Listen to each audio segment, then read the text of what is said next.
मसलपुराव मेरु एबसुनि बानजायनायाव महकुमा थाखोनि बर' दैदेनगिरिफोरनि सावराय जथुमा बाक्सा जिल्लानि सदर मसलपुराव दिनै मिरु एबसुनि बानजायनायाव बाक्सा जिल्ला एबसुनि आफादगिरि उमेश दैमारिनि मेल सामलायनायाव बर' दैदेनगिरिफोरनि सावराय जथुमा खुंफुंनायखौ नुनो मोनो। बे सावराय जथुमायाव बिटिआर आरो बिकेडब्लिउएसि गावखुंथायनि गेजेरजों बर' माहारिखौ मोनसे गोख्रों हारि महर दानाय बे आयदाखौ लानानै सावरायनायखौ नुनो मोनो। बे सावराय जथुमायाव मिरु एबसुनि आफादगिरि दिपेन बर'आ गाहाय नेहाथारि खोरोमदाव वारिजों लोगोसे मिरु एबसुनि गुबुन गुबुन बिबानगिरिफोरखौ बाहागो लानायखौ नुनो मोनो। मख'जाथावदि बे सावराय जथुमायाव एबसुनि बारग' बिबानगिरिफोर, बर' थुनलाइ आफादनि बारग' बिबानगिरिफोर, बारग' बिएलटि बारग' फायखिफोर, एनडिएफबिनि बारग' फायखिफोर, बारग' बर' भलन्टियार्स फर्सनि फायखिफोर आरो आथिखालनि गुबुन गुबुन माहारियारि आफादनि बिबानगिरिफोरखौ बाहागो लानायखौ नुनो मोनो। दुलाराय बर' फरायसा आफादा जि जिल्ला लेभेलाव आरो साब डिभिजन लेभेलाव जोंहा जि एक्स वार्कार मिट जों जि लाबाय थादों मोनबा आफाद एबसु, बर' थुनलाइ आफाद, एक्स बिएलटि, एक्स एनडिएफबि आरो एक्स भलन्टियार फर्स बिनि दिनै मसलपुर साब डिभिजन आरो बेयो प्राय बिटिआर ओनसोलाव जोबनायनि लामायाव नेक्स्ट जोङो सनितपुर आरो धेमाजि, बिश्वनाथ बेबायदि जों टारगेट खालामदों।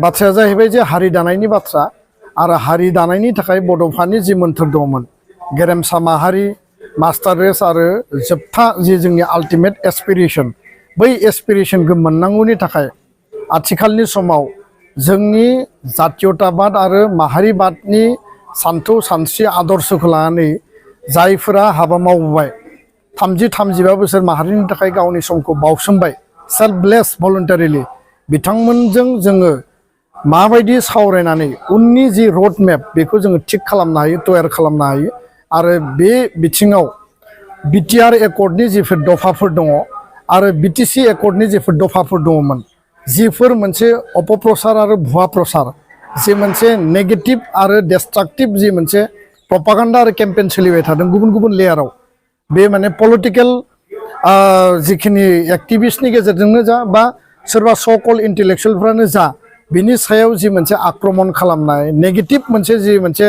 प्रपागान्डा खालामनानै रायजो राजाखौ गाज्रि माने जि मोनसे ब्रेन वाश खालामनाय बिनि सायाव जों क्लेरिफिकेसन होदों आरो बेयाव खुनु लाखोमानाय सिखोमानाय एजेन्डा गैया।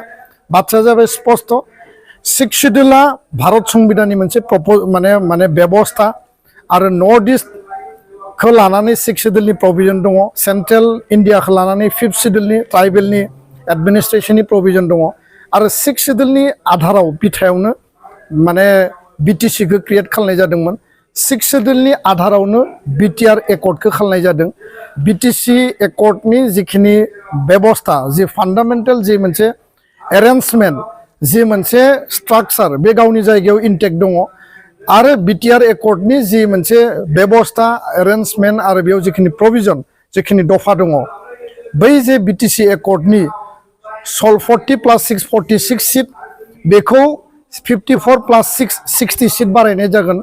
बे मोनसे मेजर एमेन्डमेन्ट जोंनि जिखिनि 2020 सनाव एकर्ड जानाय बिनि गेजेरजों जोंहा एरियाया बारायगोन सनितपुर, बिश्वनाथ, गहपुरसिम आरो अलरेडि माखासे 41 गामिया हाबबाय। बिनि गेजेरजों 3082 खान गामियाव 3123 खान गामि दिनै माने दाजाब जाबाय माने टटेल जाबाय आरो बेयो बारायनायनि लामायाव सिटआ बारायगोन, लेजिस्लेटिभ पावारा बारायगोन, एरिया बारायनाय लोगो लोगो बा पपुलेशना बांबाय बा बेजों लोगोसेनो जोंनि माने गामिया बांबाय आरो अट'मेटिकेलि जि माने पावार्स दंमोन जोंनि पावार होनना बुङोब्ला साबजेक्ट जि डिपार्टमेन्ट जि 39टा डिपार्टमेन्ट रिलिफ एन्ड रिहेबिलिटेसनखौ बाद होनानै बेयाव एडिसनेलि 3 फुल फ्लेजेड डिपार्टमेन्ट प्लास जागोन 42 जागोन आरो 4 एडिसनेल साबजेक्टआ थाखानाय डिपार्टमेन्टजों बेयो मार्च जागोन। दा बे स्ट्राक्चारेल जि बेबस्था बेयाव बिटिसि एकर्ड आरो बिटिआर एकर्ड कुनु कन्ट्राडिक्सन गैया। बिटिसि एकर्डआ गावनि जायगायाव इनटेक्ट दङ बेखौ कुनु कारनाव आघात होनाय जायाखै आरो बिटिआर एकर्डनि गेजेरजों जि माने जोंनि जिखिनि पावार एन्ड फांसन बे एनहेन्स जाबाय बेजों लोगोसे आपग्रेड जाबाय मर अट'नमिनि जि बाथ्रा आरो एरिया एक्सटेन्ड जाबाय।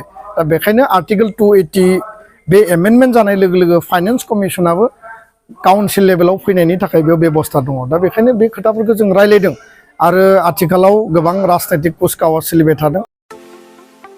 सना रुफा आरो हिरानि जुवेलारि गाननो मोजां मोनग्रा सुबुंफोरनि थाखाय गोजोनथाव खौरां। दासान्दि फुजा बोथोरखाय खम बेसेनाव फानगासिनो MSCB जुवेलार्सआव सना रुफा आरो हिरानि समायना रमायना जोंख्लाबनाय जुवेलारिज।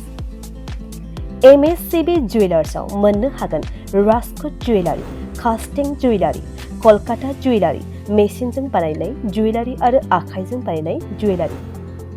लोगोसेनो हाबा हुखायाव गाननो थाखाय सना आरो हिरानि समायना जुवेलारिसफोरखौबो मोननो हागोन।